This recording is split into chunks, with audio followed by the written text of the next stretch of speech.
Tentukan nilai C di rentang 1-2 yang memenuhi teorema nilai rata-rata turunan untuk fungsi f(x) sama dengan x tambah 1 x. Kita mesti cari dulu nilai fungsi di batas-batas interval ya. Intervalnya kan tadi 1-2. Berarti kita mesti cari nilai f di x sama dengan 1. Artinya kita mesti cari f1. F1 sama dengan 1 tambah 1/1. Karena tadi kan fungsi f-nya tuh fx sama dengan x tambah 1 x. Kita ganti x-nya dengan 1, jadinya 1 tambah 1/1.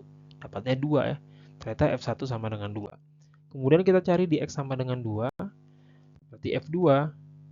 Sorry, ini maksudnya f2 ya. f2 sama dengan 2 tambah 1/2 sama dengan 5/2. Oke, kita udah punya dua informasi bahwa f1 sama dengan 2 dan f2 sama dengan 5/2. Kita simpan dulu.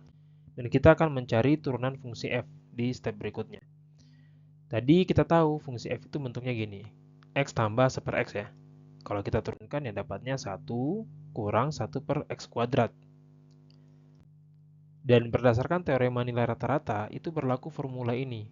Turunan pertama fungsi f di C itu sama dengan fb kurang fa dibagi b kurang a. B itu adalah batas kanan, A itu adalah batas kiri interval. Ya, jadi B itu 2, A itu 1. Gitu. C ini kita nggak tahu, ini yang mau kita cari ya. C ini yang mau kita cari. Oke, tadi kan turunan pertamanya itu adalah 1 kurang 1 per x kuadrat kan ya. Turunan pertama fungsi adalah 1 kurang 1 per x kuadrat. Kita ganti aja x-nya dengan C gitu ya. Kita ganti x-nya dengan C karena kan di sini ruas kirinya f aksen C. Jadi makanya di ruas kiri yang di row kedua, di baris kedua, ya harus kita tuliskan 1 per C kuadrat ya.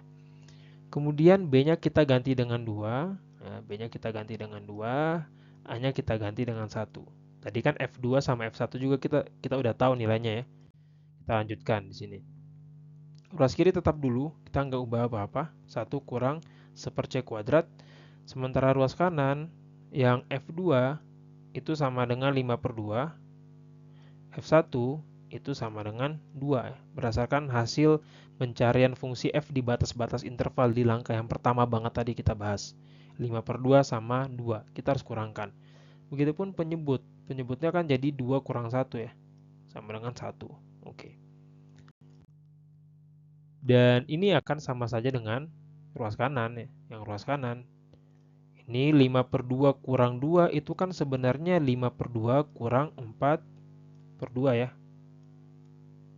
5/2 kurang 4/2 sama dengan 1/2.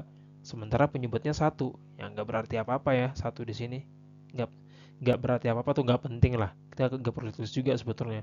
Maka tinggal 5/2 kurang 4/2, yaitu 1/2. Jadi ruas kanan sama dengan 1/2. Nah, ini kalau kita modif-modif sedikit ya, berarti kan 1 per C kuadrat ini sama saja dengan 1 kurang 1/2 ya. Sama saja dengan 1 kurang 1/2. Artinya 1 per C kuadrat sama dengan 1/2. Yang juga berarti C kuadrat sama dengan 2. Atau C kuadrat kurang 2 sama dengan 0 ya. Si 2 yang di ruas kanan kita bawa ke ruas kiri gitu. Nah, C kuadrat kurang 2 sama dengan 0. Kalau kita faktorkan jadinya C kurang akar 2 kali C tambah akar 2. Ya teman-teman mungkin ingat ya. A kuadrat kurang B kuadrat itu sama saja dengan A tambah B kali A kurang B atau A kurang B kali A tambah B. Ya, ini sama, kita menggunakan pola yang sama. Ini C kuadrat, kalau 2 itu kan sebetulnya akar 2 kuadrat ya. Akar 2 dikuadratkan gitu. Jadinya ya, kalau kita faktorkan, kelompokkan, dapatnya ya gini.